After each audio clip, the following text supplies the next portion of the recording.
상황과 맞지 않아도 계속 그것만 고집하시는 겁니다. 상황이 점점 악화되는 걸 보면서도 아 내가 진정성이 부족했구나 라고만 하시면서 계속 그 방향을 고집하시면서 상황을 망쳐가 버리시는 거예요.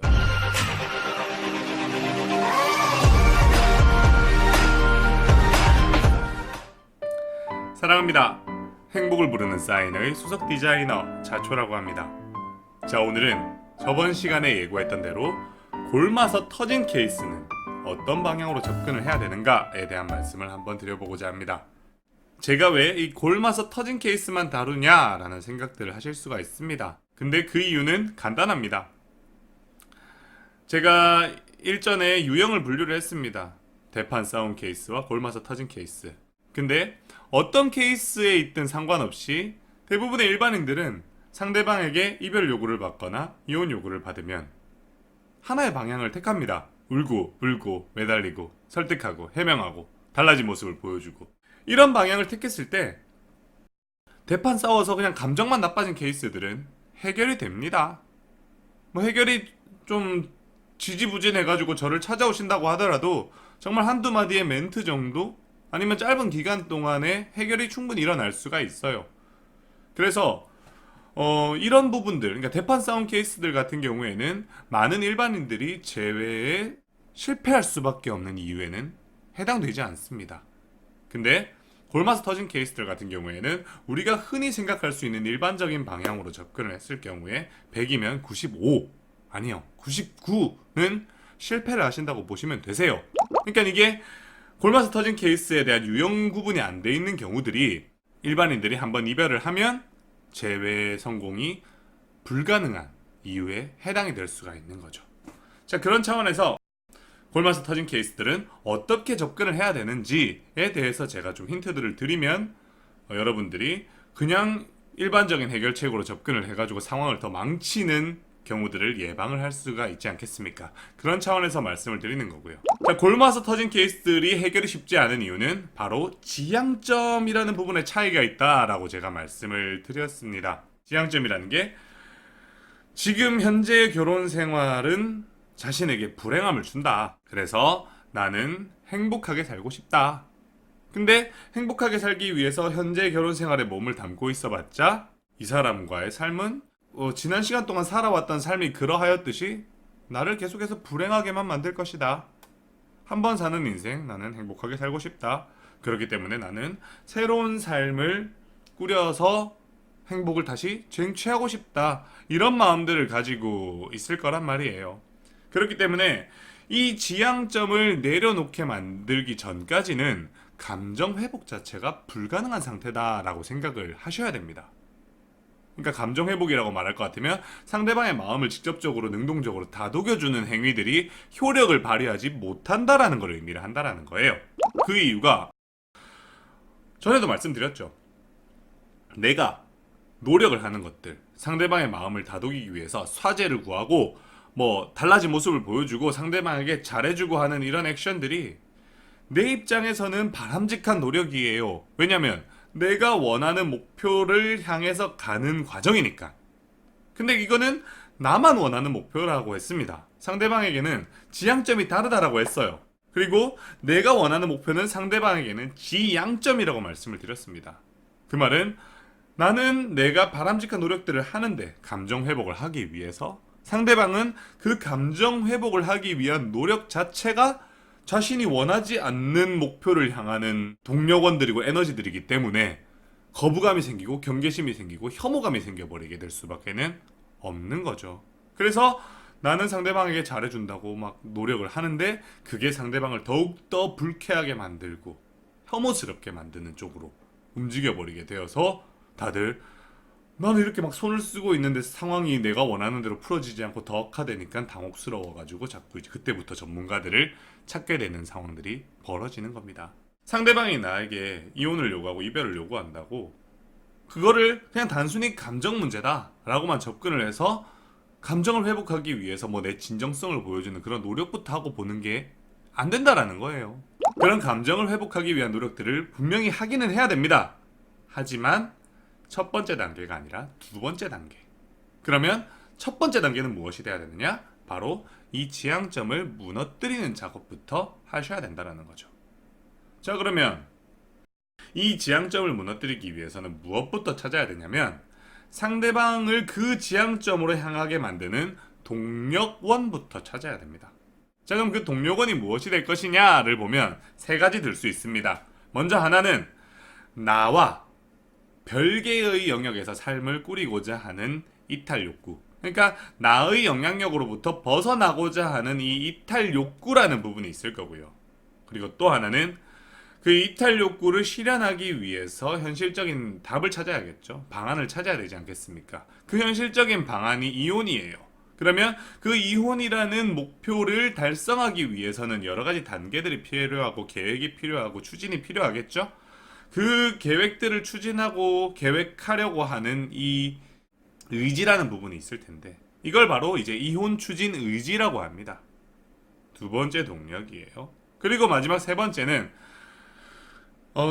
내가 무슨 노력을 하든 그 노력들을 상대방이 받아들여 줘야지 변화라는 게 생기지 않겠습니까? 근데 이렇게 지향점이 생겨 있는 상대는 기본적으로 기존의 상호작용을 맺던 나라는 존재에 대해서는 굉장히 부정적인 인식들이 확고하게 결정이 되어 있는 상태예요. 이걸 바로 이제 선입견이라고 하거든요. 나에 대해서 상대방은 부정적인 선입견을 가지고 있다.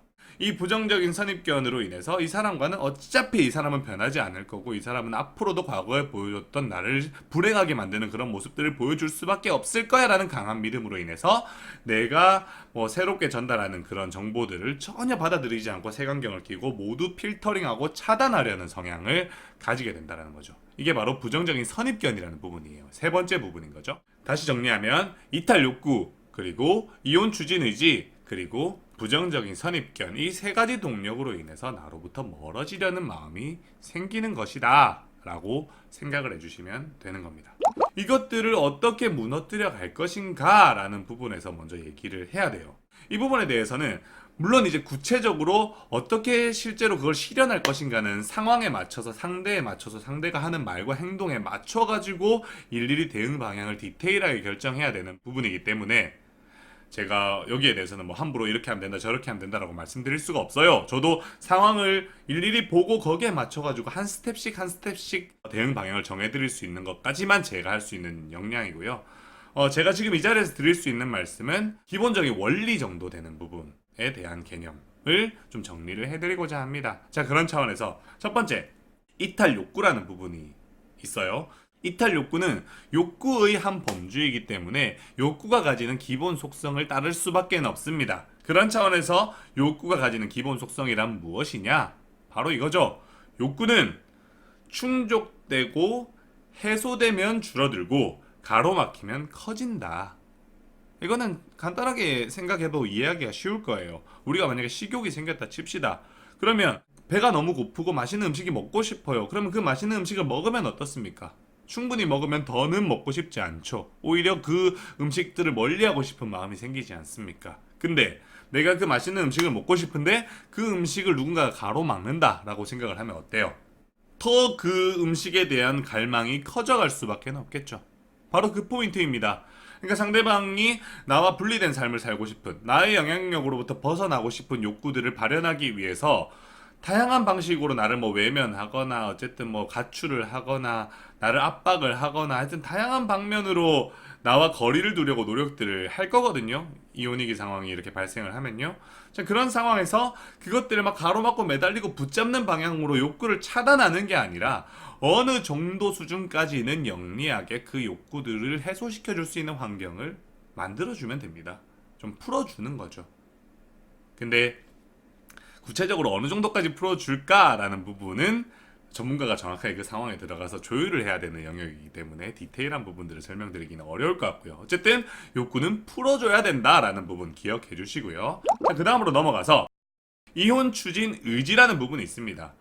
이 이혼 추진 의지는 어떻게 생각하시면 되냐면 우리가 뭔가 목표가 하나 생겼어요. 그러면 그 목표를 달성하기 위해서 내가 여러 가지를 구상을 하고 우리들이 그것들에 대한 의욕을 불태우잖아요. 자, 근데 이 이혼 추진 의지도 어떤 속성을 따르냐면 내가 실현하고자 하는 목표가 얼마든지 실현이 가능해. 내가 이런 노력들을 통해서 얼마든지 그 원하는 답을 얻을 수 있겠다라는 생각이 들면 그러면 추진 의지는 높아집니다. 근데 이게 너무 나에게 버겁게 느껴지는 거예요. 과연 실현할 수 있을까? 불확실성이 가득하게 느껴지는 거죠. 그리고 실제 진행 과정에서 불협화음이 많습니다. 그러면 추진 의지는 점점 좌절하는 방향으로 떨어지게 되어 있어요. 비유를 하자면 이런 거죠. 내가 만약에 체중 감량을 해야 되는데 한 3kg 정도만 빼면 돼. 이런 부분에 대해서는 추진 의지가 강할 수밖에 없습니다. 3kg 정도는 누구나 쉽게 뺄 수 있는 부분이잖아요. 근데 내가 빼야 될 체중이 한 20kg쯤 되면 어떨까? 그러면 시작점에서부터 내가 저걸 과연 실현할 수 있을까라는 회의적인 시선부터 자라나지 않겠습니까? 그리고 추진하는 과정도 3kg 빼는 것보다 20kg 빼는 게 훨씬 더 힘들겠죠? 불협화음도 있을 거예요. 중간중간에 내가 참아야 될 것들이 많은데 그것들을 참지 못하고 막 저질러버리는 그런 상황들도 분명히 있을 수가 있기 때문에 그렇게 불협화음들이 발생하다 보면 어느 순간 포기하게 되는 경우들이 생길 수밖에 없는 거죠. 그런 것처럼 상대방이 이혼을 추진하기 위해서 다양한 방법들을 구상을 하고 압박을 하고 어쨌든 나를 이제 전방위적으로 쪼아올 겁니다. 그렇게 나를 쪼아올 때 내가 거기에 휘둘리지 않고 어쨌든 최대한 이것도 마찬가지로 영리하게 상황에 맞춰서 상대방에게 불협화음을 만들고 답답함을 만들고 뭔가 한계치를 지어주는 방향으로 태클을 조금씩 이제 걸어가주는 거예요. 그런 식으로 해서 상대방이 스스로가 한계를 느껴서 이거는 택도 없겠다라는 이런 생각에 의해서 스스로가 추진 의지를 내려놓도록 만드는 방향으로 유도를 해야 됩니다. 마찬가지로 이것도 유연한 조율이 필요하기 때문에 전문가 역량이 필요한 부분이고요. 그리고 또 앞서 말씀드린 이탈 욕구와 최대한 배치시키지 않기 위해서도 노력을 해야 되기 때문에 이건 좀 민감한 조율 과정이 조금 필요하다라고 할 수 있습니다. 그리고 마지막으로 세 번째, 부정적인 선입견이라는 부분이 있다라고 했어요. 자, 이 부정적인 선입견은 바로 이겁니다. 새로운 정보를 전혀 받아들이지 않으려는, 기존에 가지고 있던 정보를 가지고 그냥 단정 지으려는 성향이거든요. 이 성향을 먼저 무너뜨려야지만 비로소 내가 노력하는 모습들이 상대방한테 온전히 전달되어서 영향력을 발휘할 수가 있단 말입니다. 아니면 내가 무슨 노력을 하든 상대방 입장에서는 그래봤자 너는 과거에 내가 알던 그 사람일 뿐이야. 너는 변하지 않아. 너는 그냥 쇼를 하는 것일 뿐이야 라고 밖에는 생각을 안 하게 되는 거죠. 이렇게 이 선입견이라는 부분들을 무너뜨리기 위한 작업들을 해야 되는데 이 선입견을 무너뜨리기 위한 작업은 이렇게 생각하시면 됩니다. 상대방 두뇌에게 대단히 이질적인 정보를 계속 주입을 하는 거예요. 단정 지을 수 없게끔. 내가 단정 지은 걸 가지고는 설명이 안 되게끔 이질적인 정보들. 그러니까 내가 기존에 보여주던 패턴과는 다른 패턴으로 움직이는 작업들이 필요하다라는 거죠. 그래서 이 패턴을 조율하는 것 또한 전문가 영역입니다.